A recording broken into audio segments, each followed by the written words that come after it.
DJ Duvvada Jagannatham ఇవాళ ముహూర్తం shot తీసాము. సెప్టెంబర్ నుంచి రెగ్యులర్ షూటింగ్. ఈ బ్యానర్లో 25వ సినిమా. గబ్బర్ సింగ్ అయిపోయిన తర్వాత రాజుగారి బ్యానర్లోకి ఏంటంటే ఇంకా అసలు బయటికి వెళ్ళట్లేదు, ఆయన వెళ్ళట్లేదు. ఈ బ్యానర్లో 25 సినిమా నేను చేయడం చాలా ఆనందంగా ఉంది. నేను ఆర్య సినిమా ఆటోగ్రాఫ్ షూటింగ్ జరుగుతున్నప్పుడు చూశాను. నేను రాజమండ్రిలో అంటే అసిస్టెంట్ డైరెక్టర్ ఉన్నప్పుడు చూసి ఆర్య అప్పటి నుంచి బన్నీతో సినిమా చేయాలని కోరిక మొత్తానికి ఇన్నాళ్ళకి నెరవేరింది. ప్రతి ఫిల్మ్కి తనను తాను కొత్తగా ఇన్వెంట్ చేసుకుంటూ సక్సెస్తో పాటు సక్సెస్ పెరిగిన కొద్దీ కష్టం కూడా పెంచుకుంటూ వెళ్ళి ఒక టాప్ లీగ్లో ఉన్న అల్లు అర్జున్ నాకు ఇంత మంచి అవకాశం ఇవ్వడం నిజంగా నేను ఆయనకి మనస్ఫూర్తి కృతజ్ఞతలు చెప్పుకుంటున్నాను. అలాగే ఎప్పుడు నేను అపాయింట్మెంట్ అడిగినా టైం ఇచ్చి ఎప్పుడు నన్ను ఎంకరేజ్ చేసుకుంటూ స్క్రిప్ట్ డిస్కషన్లతో నాకు సరిగ్గా గైడ్ చేస్తూ నన్ను చాలా చాలా సొంత మనిషిలా చూసుకున్న అరవింద్ గారికి నేను ఈ సందర్భంగా కృతజ్ఞతలు చెప్పుకుంటున్నాను. ఇంకా రాజు గారు, శిరీష్ గారు, లక్ష్మణ్ గారు అంటే నా హోమ్ బ్యానర్. 3 సినిమాలు కాదు ఇంకో 30 సినిమాలు చేయడానికి కూడా నేను రెడీ ఈ బ్యానర్లో.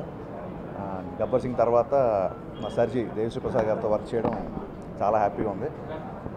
ఎప్పుడెప్పుడు చెన్నై వెళ్ళి మ్యూజిక్లో కూర్చుంటాను అనిపిస్తుంది. సో ఇంత ఎర్లీ మార్నింగ్ ఎంతమంది పాత్రికేయులు రావడం, మీరు అందరూ విషయం చెప్పడం కూడా చాలా చాలా హ్యాపీగా ఉంది. నేను టెంపుల్లో ఇంతమంది మీడియాని ఎక్స్పెక్ట్ చేయలేదు. సో పాత్రికేయ మిత్రులందరికీ మరొకసారి థ్యాంక్స్ చెప్పుకుంటూ సినిమా గురించి ఇప్పుడు ఏం చెప్పినా చాలా ఎర్లీ అవుతుంది.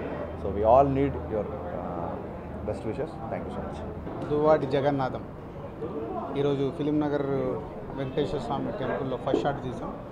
అల్లు అరవింద్ గారు క్లాప్, ఫస్ట్ షాట్ డైరెక్షన్ వివి వినాయక్ గారు, శ్యామ్ ప్రసాద్ రెడ్డి గారు కెమెరా స్విచ్ ఆన్ చేశారు. So 2 things is a very happy నాకు ఈరోజు. ఒకటి బన్నీతో ఇది యాట్రిక్ ఫిలిం అవ్వడం ఆర్య పరుగు తర్వాత, అండ్ అదే కాంబినేషను మా బ్యానర్కి 25th ఫిలిం అవ్వడం చాలా ఎగ్జైటింగ్ ఉంది. సో అన్ని బాగా జరిగి మంచి సక్సెస్ఫుల్ ఫిలిం అవుతుందని ఆశిస్తున్నాం. అండ్ ఇంకా హరీష్ శంకర్ కొంతమందితో రిలేషన్ మనకు తెలియకుండా ఏర్పడుతుంది. అదే నాకు హరీష్తో ఏర్పడింది కూడా. అంటే ఒక ట్రావెల్లో మనకు తెలియదు, వెళ్తున్నా కొద్దీ రిలేషన్ స్ట్రాంగ్ అవుతుంటుంది. అంటే వేవ్ లెన్స్ కలుస్తూ ఉంటే రిలేషన్ స్ట్రాంగ్ అవుతుంటాయి. సాధారణంగా సినిమా ఫీల్డ్లో కంటిన్యూగా నాకు తెలిసి బ్యాక్ టు బ్యాక్ 3 సినిమాలు చేయడం అనేది చాలా తక్కువ, అరుదు. అది హరీష్కు మా బ్యానర్తో ఉన్న మా రిలేషన్ అలా స్ట్రాంగ్ అవుతుంది. 3వ సినిమా మా బ్యానర్లో చేయడం చాలా హ్యాపీగా ఉంది. ఇది 25th ఫిలిం అవ్వడం చాలా హ్యాపీ.